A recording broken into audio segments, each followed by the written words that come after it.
Good evening and welcome. This is Pain to Power, the show where we turn our struggles into our strengths. I am your host, Laura Castillo, also known as Brown Girl Interrupting. And I am so glad to have you here with us. Please make sure, since you're tuning in, that you like, share a comment about what brought you here, and subscribe to this channel. So here is Pain to Power. We are always talking about community and healing. And I just came off an amazing weekend of community and healing. I was able to attend the Bond Academy, which is building our network of diversity, which was a affinity space essentially for Black and Brown male educators. And in that space, there was so much love, community, and uplifting. And it made me just realize and think about the importance as a woman who is supporting that space of how we all need those spaces, particularly us as women also need supporting, loving, and uplifting community. And I'm very excited because my guest today is going to be talking about that. But before I get there, Bond had some fashion, and I would be remiss if I did not tell you where I'm getting my looks today, because I wanted to shout these designers out. My first designer is Anna Tycho of Anna Tycho Designs, and this amazing Ghanaian jacket was made by her. These brilliant earrings are from Ivy's Jewelry Box and Design. They're fantastic. And this ring is by Sharon K. Payne of Creative Creations by Sharon. So I just wanted to shout out the amazing space that Bond created, but also the amazing finds that Bond helped me get. And now I have another amazing person to introduce to you. So people often ask me, where do I find my guests?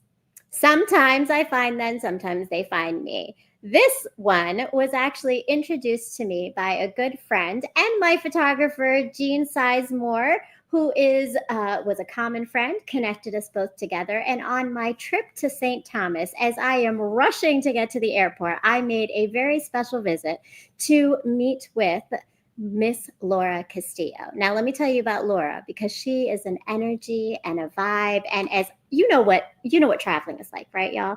We are rushing to get from one place to the next. The second I was in Laura's presence, I was no longer rushing. I was at peace. I was in this space of just feeling at ease and in this feminine softness, because that is what Laura does. Laura is a tantric alchemy guide who is bringing us to our divine feminine embodiment and modern tantra for midlife women. Yes, ladies, midlife women. That's an important stage. And many of us are there, and many of us are trying to reclaim our power within it. So please welcome my guest, Laura Castillo. Thank you, Maria. Thank you for that beautiful introduction. Hello from the Caribbean, from St. Thomas, the U.S. Virgin Islands.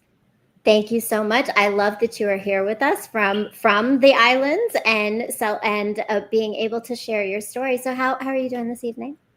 I'm doing great. I had a virtual ceremony today, got into nature. It was rainy today.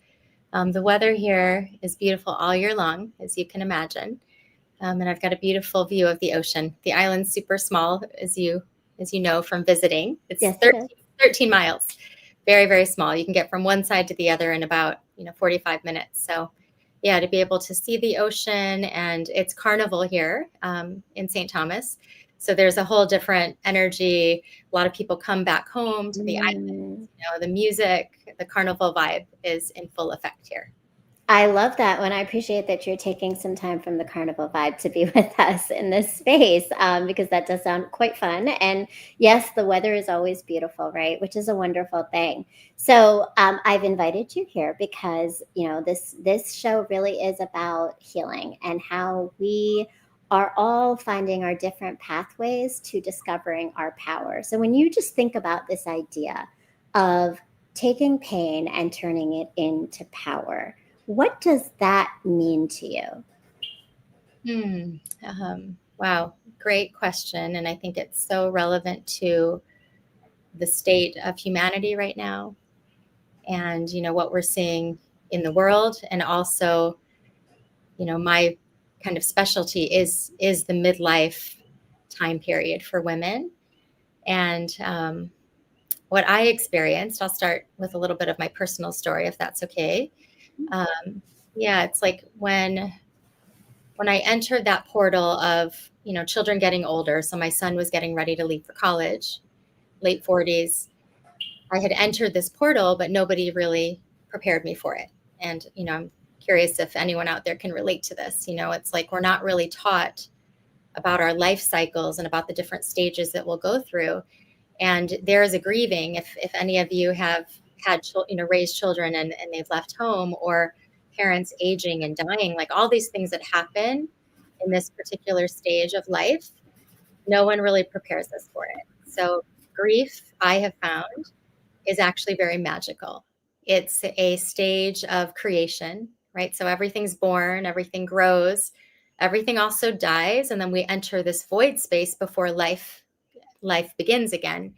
And grief itself, and the embodiment work that I've done and do with other men and women, it really is transmuting. And I love that this is I saw your intro and just around grief and the power of grief. Grief is this transformational portal that when we go into it, it can fuel new life and can fuel our greatest becoming. And in midlife, especially, there can be a lot of it, just a lot of unique pressures and experiences that we start to have. So to me, grief is a powerful portal to new life. That is beautiful. And such an empowering way to shift the narrative of grief, right? Grief is magical. It's taking us to this new portal. And that's truly what it is, right? We are reborn through this breaking of something, whatever that grief may be. And I appreciate you going back to some of your reasons, right, for understanding this. And we're going to go deeper into that because I think there's been a lot of big transitions in your life to get to where you are. But I am wondering, you said that we as women, we as individuals don't always have the things to support us in terms of the tools to know how to be through different stages of our lives. Just as you were growing up, what did you learn about womanhood and healing and strength that has stayed with you, and maybe even things that have been things that you've had to change your knowing of? What a great question. I was really blessed. My lineage is, my mother's from the Philippines, and that entire lineage. So I definitely had the kind of mother that sacrificed a lot to give me a better life, who really loved me unconditionally. So I'm so grateful. And I lost my mother last year. And that is also a huge thing that a lot of us are going through at, 40, 50, 60 years old. And it's really huge to start having to care for aging parents and then losing aging parents. I've never been through such a transformational process as being with my mother at home. We were all there with her during the last 2 weeks of her life. And returning to the Philippines is a really important thing, to return her ashes there and to return to my lineage. I really believe there's power in returning to the wisdom of our ancestors and the land, and really letting those activations come through us. And I had those gifts from her. And I also had kind of a tiger mom as, an Asian mom. So a mom that really, really drove me to accomplish and do and be the best. And that created a lot of what I would call masculine energy, the doing, the achieving, the success. And that can lead to, some burnout and exhaustion and the never-ending treadmill of having to prove our worth by, external means. So, I always had to be the best. I had to be doing everything, playing sports, music. I became a lawyer. So I've practiced high conflict family law for many years. And that took a lot of unwinding of like, wow, I'm really in my masculine energy and focused on doing. And as we, again, age, we start to feel it a lot more. It's like a buildup of baggage, and we start to see it more. We can't really pretend like when we were in our 20s and 30s where it's like, yeah, I'm in my masculine, but I look really feminine. It's like we actually have to start to nourish that part of us that needs the rest, that needs the joy and the play and the self-care. So yeah, so grateful for all the lessons. And for a lot of us, it's like the unwinding and what do I need to let go of in terms of like what we were taught as children. I mean, and that's huge, and I really appreciate that you're able to see that idea that you can hold both at the same time. You can hold this understanding of who your mother is, but you can also hold this understanding of how that message was actually more damaging than growth for you, right? Like, and it puts you in a place, it sounds like, where you you lived a life that wasn't the life really that was meant for you. So tell me a little bit about this moment of realizing burnout and your shift and change from being this accomplished, woman who was, a professional, a lawyer, you had a family, you did all these things. What was the shift then to make you realize that your midlife moment was something you needed to understand better? I'll say that I think I'm still learning, right? It's like the moments are like the little moments that turn into these bigger moments. But when I reflect back, I can really see that my son leaving for my firstborn son leaving for college, that there was like an invitation from the divine. And I started feeling, a lot of grief that, again, no one told me about. Like no one said, oh, when your firstborn leaves the nest, you're going to start waking up with anxiety. I'm curious if anybody has felt this. It's like our first child leaving. I started waking up with like anxiety of like, oh, I didn't get to talk about this with him, or I didn't get to tell him this, or what if this happens? And I would ask other moms, like, have you experienced this? And they're all like, oh yeah, that's normal. And I'm like, I don't think this is necessarily normal, or there's something here, right? There's some invitation to go a little deeper. So I really let the grief start to move. And I also entered a state of like deep reflection on my life, which I think is also a very, very big invitation at this stage, because it's the harvest. So if we look at the cycle of a woman's life, there's the maiden, which is like our younger years when we, first become able to have children, and it's like the growth phase, the spring. Then we're in mother, whether we have children or not, we're creating something. We're in the world growing. And after that is the harvest, and it's the queen. So the harvest is like, let me look at my garden and see if I like the seeds that I've planted.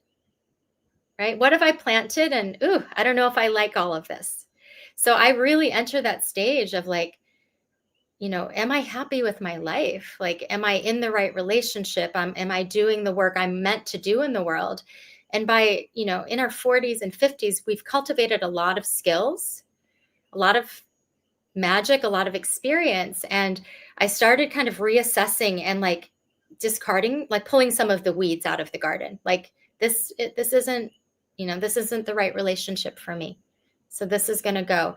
So this is kind of like the void. It was scary. I'm like, I don't know what's coming yet, but this old is not working anymore.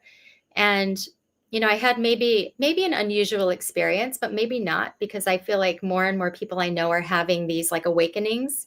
But when I started to enter these deep layers of grief, I actually had like a gift of like a spiritual awakening, and a lot of feminine energy entered my body. And when it entered, I was like, oh, this is like a state of creative energy, relaxation, and vitality that is available to us all the time. We're just stuck in our heads and not living. We're living from the neck up in our heads, and we're not connected to the body. And it's like being in nature, moving the energy, reclaiming emotions, reclaiming sexual energy, reclaiming the body as divine. We're here, spirits clothed in these divine bodies, but the body itself is intelligent. And that's where like somatics come in. The body knows how to process trauma and knows how to move emotion, which is just energy and motion. So that was the beginning. And, then I lost my mother, and I've, moved through more. And we're always moving through these cycles of creation and growth and death and opening up again. But that's when I knew like my work here is to remind women that this particular stage, that it's actually a transformational portal, and that it's your chance actually to really step into your queen. And it's overwhelming and it's challenging, yes, but there's a reason for that, because there's such a great gift on the other side if you claim it. Like, okay, so one, you speak to, and this is what we talked about, right? Which is why I sat there in St. Thomas, almost missed my plane, because we were there for a while, right? Like that was such a good conversation. But this is it, right? That you speak to, I think, one, something I know very well that I felt over the years, and different iterations of it over time. But I think so many women I've spoken to, that is exactly it, right? There's this moment. But what I truly appreciate and love is that you have this language that it shifts our thinking. You said invitation to go deeper. I think that many people would identify that as a trigger, right? You've changed that shift of language to this more positive idea that it's not that, it's an invitation to go deeper and to know ourselves better. So when we're thinking about that and that connection to our body, tell me more about how that is, like, how do we do that in this healing? Like, what's the first, and maybe is that even the first step? What's the first step to recognizing this midlife moment? And I see we have some friends in the chat. I want to just give a quick shout out to Tasha from No Holdbacks. Hi, welcome. And we've got lots of questions here, so hopefully you can answer some. Also, one of my friends that we've talked about this healing quite a bit. So what is that? What's that first step for women that they need to take? I actually think it's not the doing. It's not the solution at first, right? So there's a tendency for us, because we are masculine driven, to going to strategy or solution, Mm-hmm. right? Mm-hmm. So it's like, I need to fix this right now, right? So I just kind of want to acknowledge that, right? That's, even as a lawyer, I'm paid to do this, right? I'm paid to solve your problems, right? So this is like a different kind of opening to even just, like you said, curiosity. Can we have some curiosity? And I want to speak to like perimenopause and menopause a bit, and also to like the cultural programming, because to me, it almost getting like goosebumps, like just recognizing that as a culture, we are really programmed to devalue ourselves as women when we reach a certain age, right? We're a maiden-centric culture, which is why there's so much Botox and plastic surgery and all of that, because culture tells us that we're supposed to stay young and youthful forever. So it's like, okay, can we see that permeates our consciousness? Because it does. You know, we start to see the changes, right? It's like things start shifting around, and it can be challenging to like really feel beautiful in a culture that's like slamming down, you know, shoving down our throats, you should look 25 forever. And so it's like, you know, what do we bring as women over 40? And, you know, there are only 4 other species that have menopausal females, and they're whales and narwhals, different species. And one of my mentors out of Australia, she talks about looking to nature for clues of like, what is the purpose of this stage of menopause when we're no longer able to have children? If that's our other purpose, you know, is to be young and then to have children. And so if we look at the whales, the menopausal women, they're actually the leaders of the pod. They make sure that the pod stays safe and that the young children can make it and survive. So just to tie this back to how powerful this stage is, and to me, it's no accident that we've been disempowered to believe we're supposed to be invisible, right? At a certain, you know, after 40, we're supposed to be invisible and not be too loud and not, you know, not dress a certain way. But actually, it's our most powerful time because we have wisdom, we have experience, and because of the hormonal changes. So just to speak a little bit to the hormones, because it's a very real thing, you know, as we age, estrogen starts to decrease. And thank you. I appreciate you doing that, because literally my sister and I were talking about perimenopause this week, and I was like, I don't know if I fully understand. So tell us a little bit about, can you break that down, perimenopause? Yes. Because we don't talk about it as women. Yes. we fear it, right? We fear it, so we don't. So what exactly is that, and what's going on with us? So I'll share what I've learned, and I'm not a medical professional, but in really simple terms, when we begin our menstrual cycle, estrogen, there's like a veil of estrogen that descends upon us, which is the hormone of self-sacrifice and caring for everybody else, which is beautiful because that's how our species, that's how we raise children, right? We're meant to care for everybody. And, we're the mom that's saying, everybody, go ahead and I'll stay home and I'll clean up or I'll pack the lunches. And, we put ourselves last. And that's actually what estrogen does. It's that caretaking hormone. But then after 40, it starts to decrease more and more. So it's like the veil is lifted and we start to actually hear our own voice more strongly, louder. And it can be a little shocking to women. And a lot of my friends are pretty shocked. They're like, wow, I feel like a completely different person. I know what I like and I don't like. Certain things really irritate me. And we're just clearer because we're not putting everybody else first. And it really creates a ripe situation for us to be leaders based on the wisdom and the gifts that we've cultivated through our lives. We're in the prime position to act as those leaders. So just to bring that paradigm shift in again, to really understand the value that we bring. And I love that. And thank you for breaking that down. I mean, you just blew my mind. The hormone of estrogen is for caring and self-sacrifice, like that. And that makes so much sense. And now I'm almost wondering yes, we realize that, because I see so many women in their 40s. That's the let them stage. That's the I don't give a F anymore. Like, it's all the things, right, that women start to say in their 40s and 50s that make them feel so much more empowered, right? Like, but the fact that there's this hormonal connection to it is so interesting. And I saw Dialogic just said, right, like this is really interesting, right? Like but I'm wondering, because it's also like you have to also take into consideration that as we're going through these shifts, and I wonder how much this comes into play in your conversations with others, those shifts impact the people around us, because that estrogen has worked very well for our children and our spouses and our relationships and even our work sometimes, right? Self-sacrifice, nurturing, care. And when we pull that back, there's a reaction around us. Yes. Yeah, I agree. I think it's wonderful we have men in the conversation. And I think men need to know that this is part of a woman's life cycle, so that just like you might hold your partner's hand through childbirth and through pregnancy, that you also need to understand what's happening to her physiologically through this transition too, because it can be uncomfortable, it can be scary, it can be confusing, and we need more conversation like this so that it's not hidden. It's not an embarrassing thing. It's not a bad thing.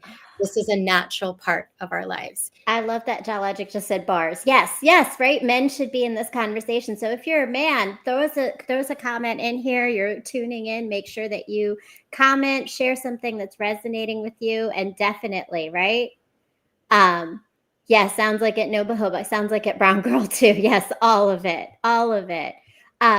And that is so important, right? So first we are reframing this narrative to see our gifts within it. And I love that you said that, because I'm thinking about how many women that I've met, particularly on the show that I've had, that's the stage in life where they're like, I'm doing things differently, or I've started this business, or I've decided that now I'm going to create this thing that I always wanted to, but never did, right? That flow of creativity, of innovation, of vision that starts to happen, that clarity comes. And I truly have seen it, felt it, experienced it myself. So, so for you, let's talk about your journey. I mean, in like, what did that transition for you really feel like in the everyday moment? Like, was there a little discomfort? Was it challenging? Like, how did you make sense of this transition from this other? It's almost like you're becoming one person. You're transitioning like into this metamorphosis of another person, right? Yes. Like the woman you are now, Laura right now, and Laura 15 years ago are transformationally, it seems like, different from everything you say. Yes. What was that like? Yeah. I mean, if anyone out there has more of a traditional career, a corporate career, I live in a really small community where I'm a lawyer and I'm very known and respected in my field.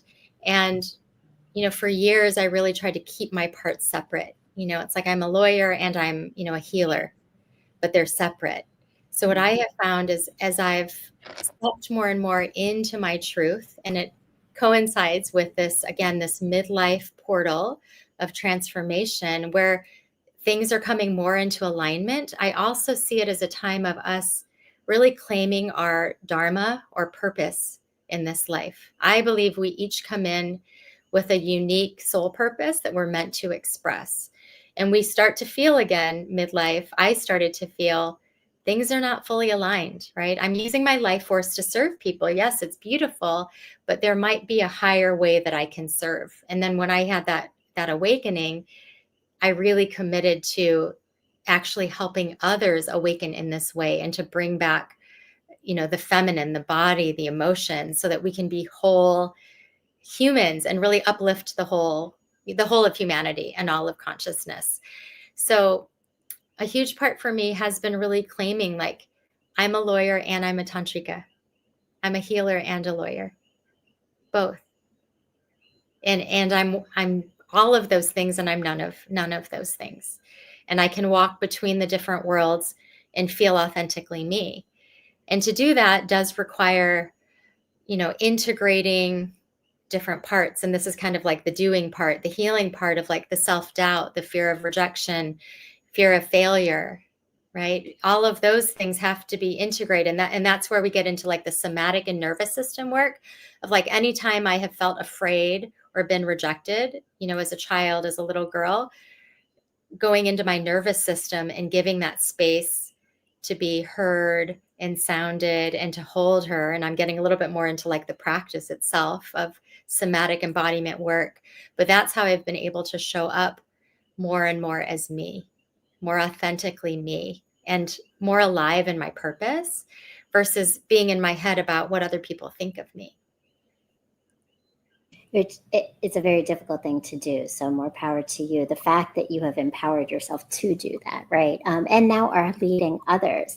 And as you're describing the somatic nervous system and this somatic healing, it sounds a lot like the idea of, right, inner child healing. We often talk about that, and people talk about it. They hear it. It's all over social media, right? Is this inner child healing? But it's what I heard you say is it's a combination of knowing yourself and your body, and also almost knowing and understanding your patterns that have given you and brought you to where you are that need to start to be interrupted. Yes, I agree with that. And I think you touched on it before when you said, it's the trigger, right? The trigger, and shifting that as an invitation. And I very much agree with that. And another really interesting thing I see with the midlife stage is like it's like the pressure starts to kind of come in and everything rises to the surface because children are leaving, parents are aging, hormones are shifting, bodies are changing, energy levels changing. It's like everything is like kind of pushing on us in different ways. And all the old wounds, trauma, inner child things that we haven't dealt with, mother and father wounds, they start to rise to the surface, and they can be looked at, right? We can be in victim about it, like you said, just kind of like, why is this happening to me? Or we can shift the perspective of like, oh, this is here to show me something. This trigger actually is something from my past, something that I didn't actually process, because we're not allowed usually to process things through the body. Anger is not okay. It's not okay to be mad. Go to your room until you can come out smiling. And it's like the body knows how to process emotions. Animals shake, right? Because otherwise we're stuck in fight, flight, or freeze. Animals know how to shake, but we're stuck in our heads And we're like, no, I shouldn't be feeling that. So in Tantra, we say that everything is divine, everything, the grief, the pain, the anger, and we let it move through the body and through the nervous system. So this is the somatic work of let the body do what it's supposed to do. Let it alchemize the pain, let it transmute the pain. And that just literally frees up like the baggage that we're carrying, which ages us, which creates dis-ease in our bodies. It clears it up, and then we can bring in more vitality. And you can see it in people. You know, you can see when people have done the work.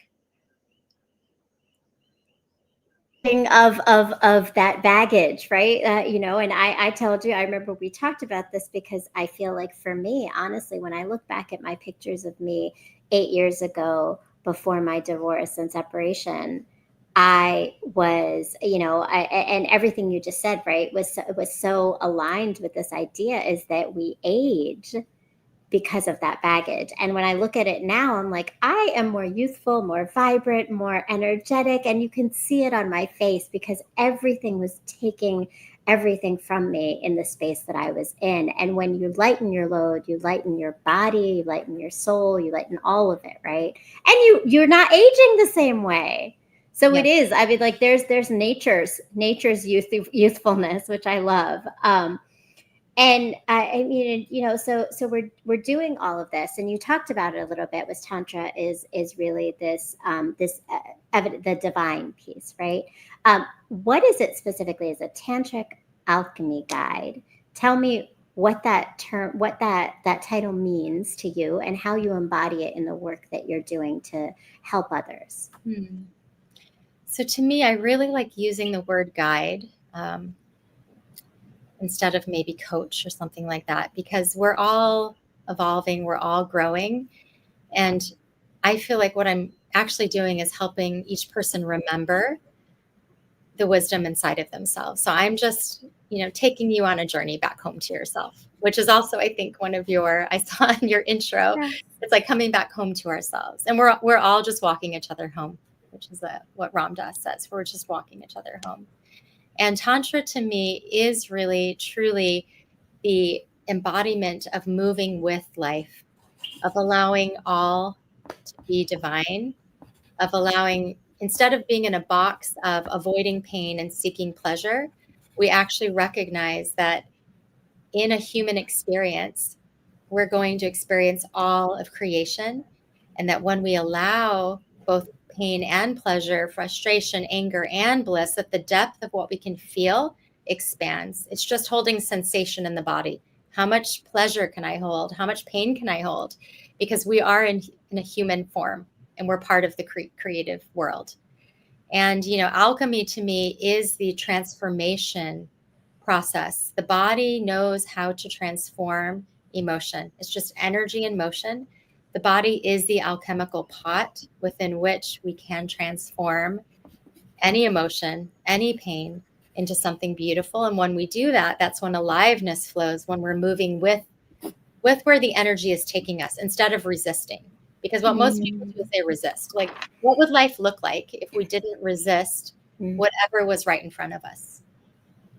And that's maybe a big ask, but I mean, just we're all resisting something, right? At some point, whether it's just, I don't know, even, you know, difficult conversation, or we just wish somebody would act differently. Our child, I wish my son would just, you know, pick his things up the first time, you know? So it's like, what would happen if instead of resisting the frustration, resisting the pain, we actually welcomed it and allowed it?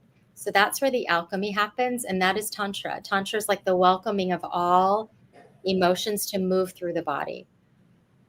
I love that. And thank you for breaking all that down. Each word, I think it gave such an idea of one, where your foundation of this work comes from, right? And your goal of what it is for everyone else. It's this facilitation of growth, not coaching, but helping everyone to independently become their own healer, right? Through understanding themselves.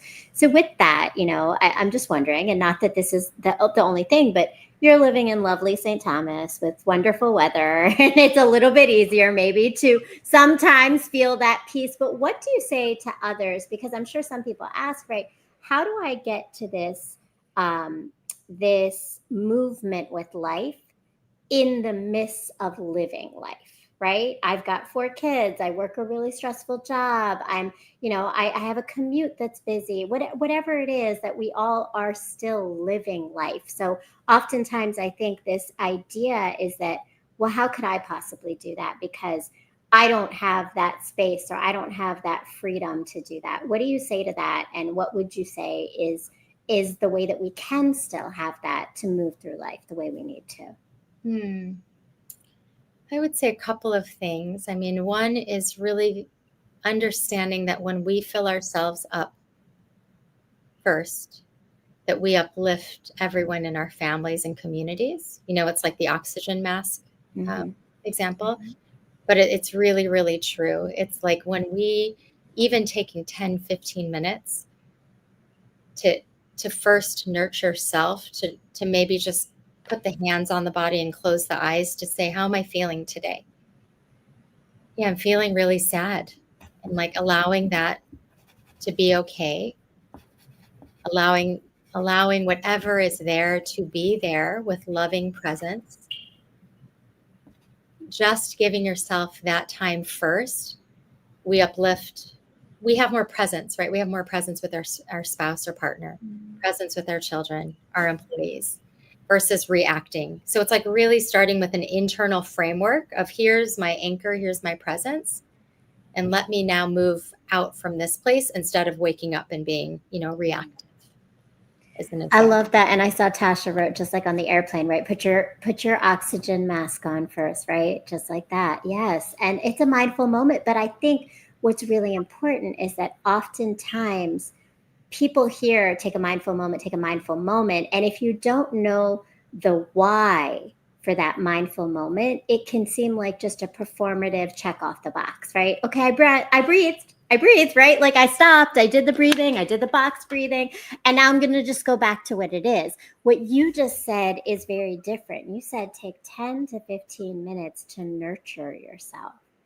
I'm not just taking a mindful moment. I'm taking a moment that is entirely about me, knowing me. And I've actually started this. I have. It's not in its best way, but I've realized, just like every day when I get in the car and I'm on my way to wherever I'm going, I turn off everything and take those 10 minutes, right? So it doesn't have to be, and I'm giving this to all of you as well, is it doesn't have to be in the quiet serenity of a candlelit room. Sometimes it's literally just on your drive. Open the windows, let the air, so you have a little connection to nature, and take that 10-15 minutes to just, what do I need right now? What am I feeling right now? What am I thinking right now?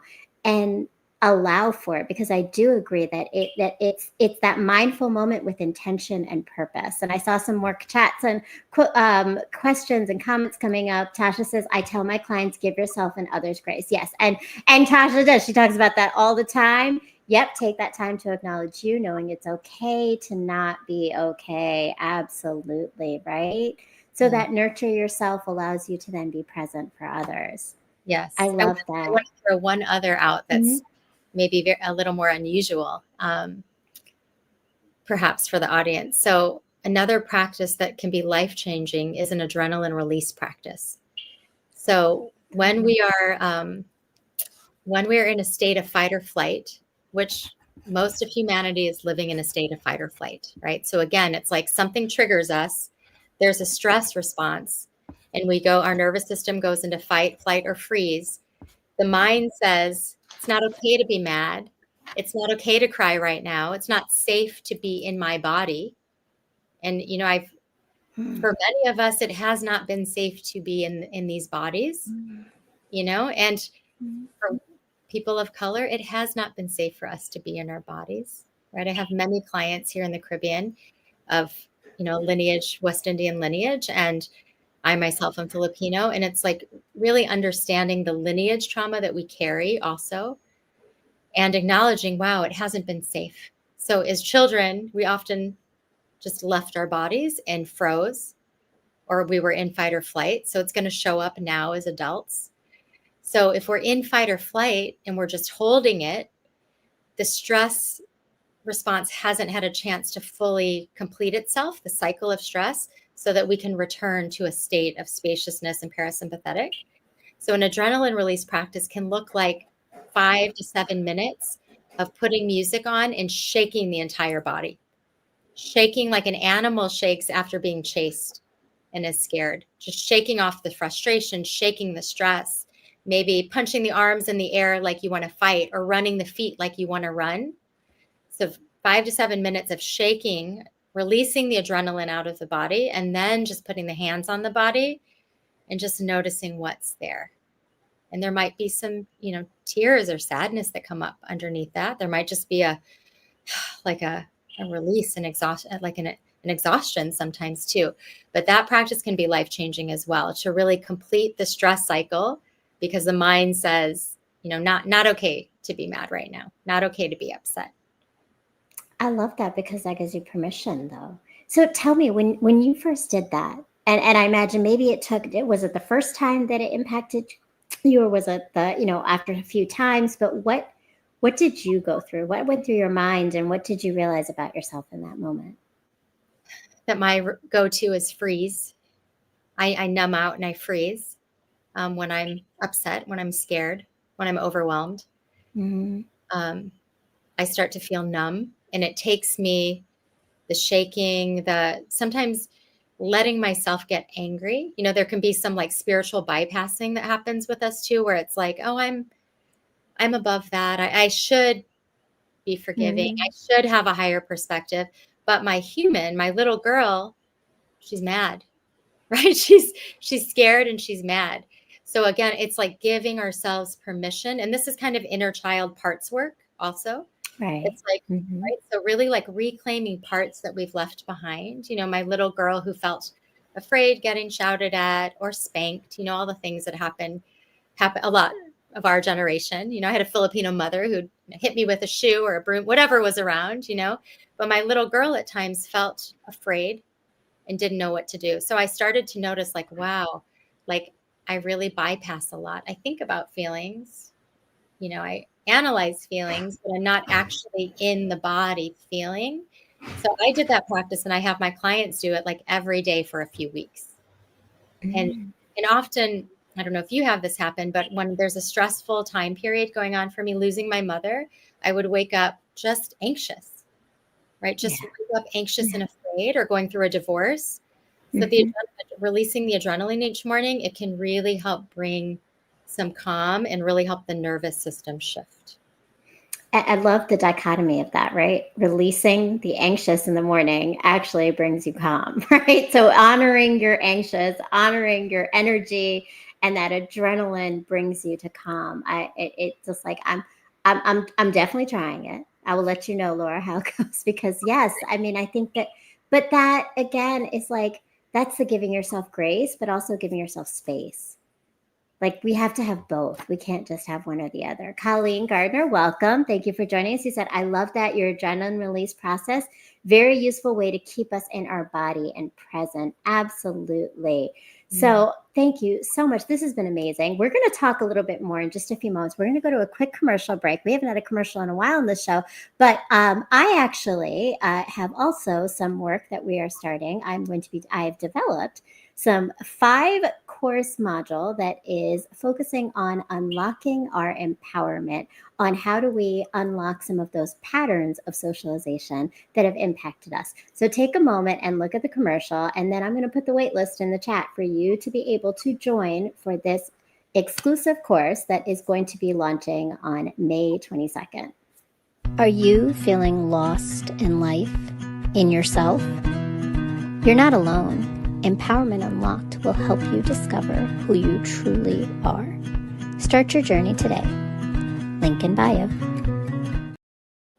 So link's not in bio, but link is down here to join the waitlist. Please make sure that you're sharing it. And if you want to share it with others, but join me for Empowerment Unlocked starting on May 22nd, and check out that waitlist down here as well in the chat. So Laura, You talk about obviously, and my condolences for your loss of your mother. It is never easy to lose a parent, but I think when you're also the one to caretake for someone, that connection and relationship is a difficult one. But you spent your birthday this year, your 50th birthday, kind of connecting some of these grief pieces to your also this portal, walking through your rites of passage. Can you tell me a little bit about your 50th birthday, the trip that you took, and what it did for you and for the others that you brought with you? Yes, I'd love to. Yeah, turning 50 it's a big number. Again, even if we, even the work I'm doing, the fears, the conditioning that we receive as women, it's present. And so I really felt called to create a rite of passage as an example to other women to really celebrate that 50 isn't the end. Mm. We can really celebrate this, like really marking it consciously, this transition for me from mother into this stage of the harvest or the queen or empress, mage, magician. There's a few different words that people use. So yeah, so I took a group to Egypt and we celebrated me. My mentor held a beautiful ceremony, really honoring and marking, again, conscious. We're always moving through rites of passage as a culture, whether we know it or not.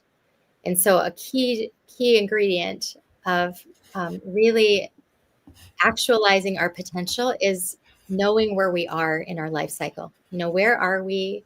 What are the lessons? What have I learned as mother? And what am I calling in? I'm really calling in my sovereign queen now. And again, being that example of we're going to start holding conscious rites of passage and celebrating that there is something unique and special in this time period. And I held one afterwards for a friend of mine who turned 50. So that was very special too. So when I returned, she was like, I really want to have something similar. So I held a ceremony for her, really honoring her and letting her speak. And a lot of what you do here is like healing in community. Mm-hmm. It's so important, like to be witnessed, like to really share our intentions of, what is dying and what are we letting go of and what are we birthing, and to speak it to a group of brothers and sisters and to be held and witnessed and seen. I really believe there's power in the speaking into the circle and being witnessed in rites of passage as well. So it was very powerful. And yeah, it felt really good. It feels really good to be a leader in like reclaiming this as women, reclaiming this time period as one that can be full of life and full of creativity and aliveness and purpose, instead of just fading into the background. And Right, because we're old. That mentality, right? But it's all so much shifting the narrative, shifting those socialized narratives about what it is to be older, to be midlife, to move to the next stages of life. And you mentioned something. You said knowing where we are in our life cycle. So it sounds like body our embodiment practices is one way to know. But what are some other signs or messages or things that we need to be aware of to start to know where we are in our life cycle? Like how would you define that to help us understand that better? Well, I think as women, we can really look at the stage from, our first menstrual cycle into whatever stage we start to feel like, the mother. And this isn't just physical children, right? It's like there's a point in our lives where we start to create something, a business, art. We're like nurturing Mm-hmm. this, whatever it is that we're growing. So we planted the seeds and we're growing it. And then at some point there is a transition out of that we all feel, even if it's not spoken, where it's like, okay, my business has grown and energy's kind of coming back to me again. And it coincides with the hormonal changes, or children are getting older. Now, what do I want to do? And then the final stage is the wise woman or the crone. So I think maybe the other kind of part of that is also what is unhealed? Like, what have I left behind from my childhood? So the inner child work around sexuality, around mothering. What have I left unhealed or undone, or, relationships that are not healed, because they're showing up in present time. And, the universe gives us all the signs because we'll see them in our current relationships. And again, it's that, what are the triggers, and turning them into invitations.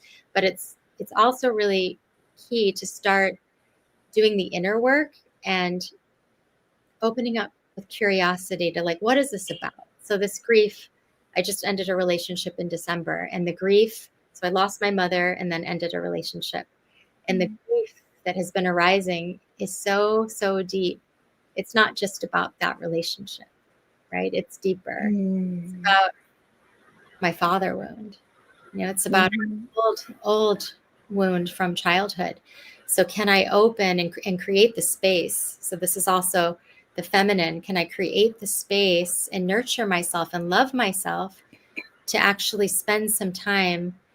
Self-love isn't just, getting our hair done and our nails. Self-love is like also really tending to our hearts and our bodies and our wounds and our trauma, so that we can then expand and be more aligned and empowered to uplift everybody else as well.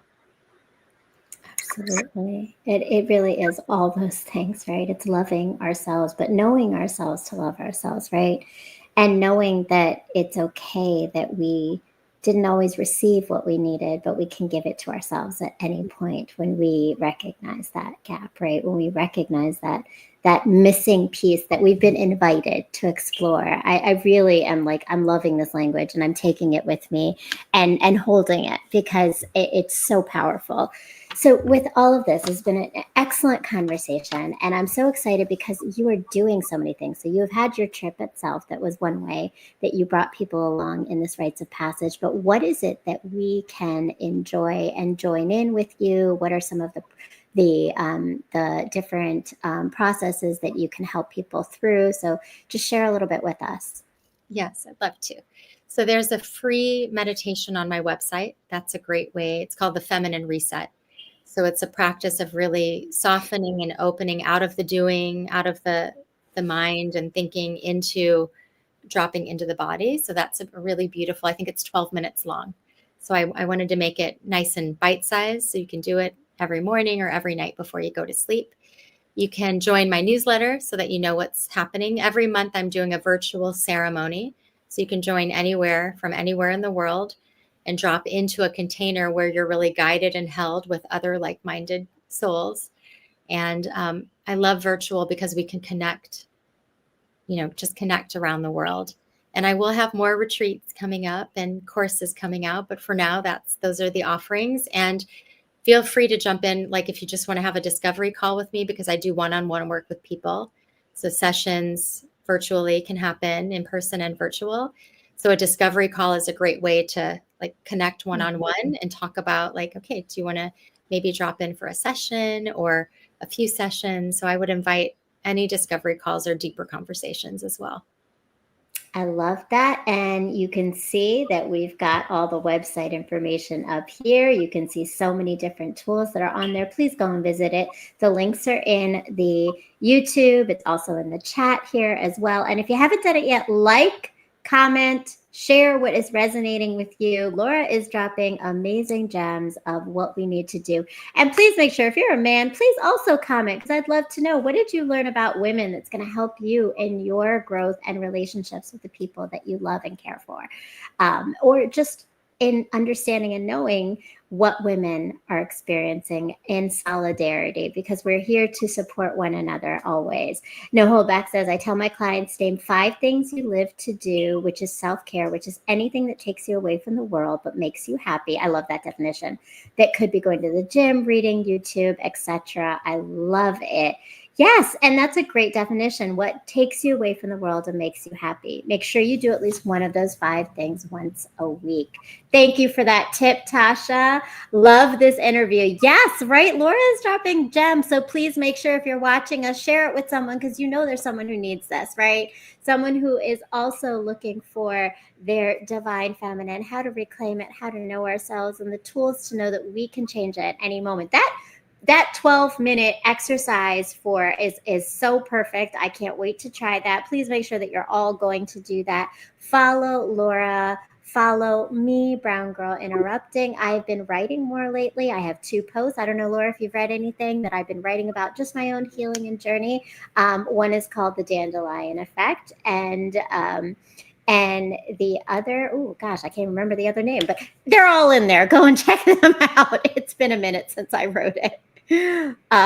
Apologies on the grammar. No worries, Tasha. We got you. We got you. And we knew the message anyway. So thank you so much. And I love that you're joining in as the Ranters fam.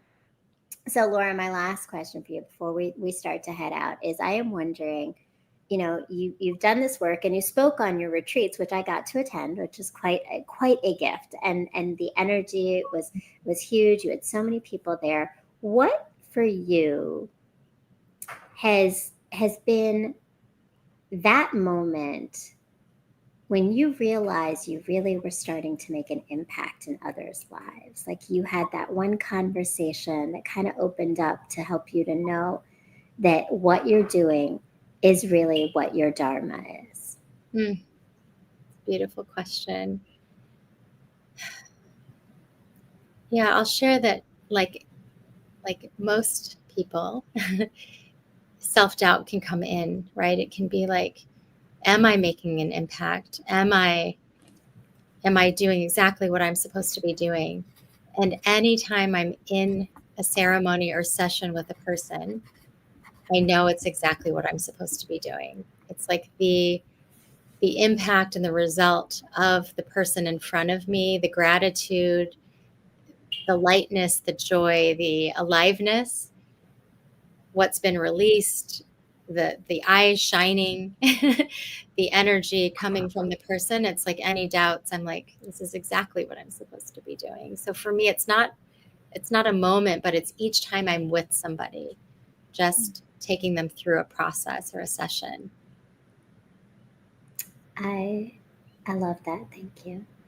Thank you. Thank you for your spirit, your energy, what you brought to the space, your knowledge. I can't wait to come to St. Thomas and experience that moment with you because I'll be coming. that is on our plans, right? And thank you so much for your time. This was a beautiful conversation. I feel like so many people are walking away with tools and knowledge. And if you haven't done it yet, go like, subscribe, share a comment on this YouTube channel of what you are taking away from Laura's message and Laura's guidance as the Tantric Alchemy Guide. Thank you so much. Go follow Laura. Follow me, Brown Girl Interrupting. Tune in every Sunday at 8 p.m. on this network, Brown Girl Interrupting, and the iRant Network. And yes, Natasha, we'll make it a girls' trip, girl. I want to go to St. Thomas. Don't we all? And Laura is welcoming us there. And please make sure that you are tuning in every Sunday at 8 p.m. on Brown Girl Interrupting on YouTube, on the Ranters Union on YouTube, and the iRant Network. And if you have a Roku TV, please go and download the iRant channel. I was actually just in a hotel the other day and did it for us. Ja, I want you to be proud of me for that. I did. I saw they had a Roku TV, and I added the iRant channel and showed them. Right there is BGI TV, and you can see past episodes as well as other episodes and many other channels and many other amazing people on this network that are sharing stories of growth, of healing, of knowledge building. And a shout out to my amazing producer and good friend, Ja Logic, Mr. M, Mr. Masick. I love it. Thank you so much. We appreciate you. I appreciate you, Laura. Tune in every Sunday, friends, and please make sure to continue to find your community, your healing, and the places you need to uplift yourself and others. Peace, love, and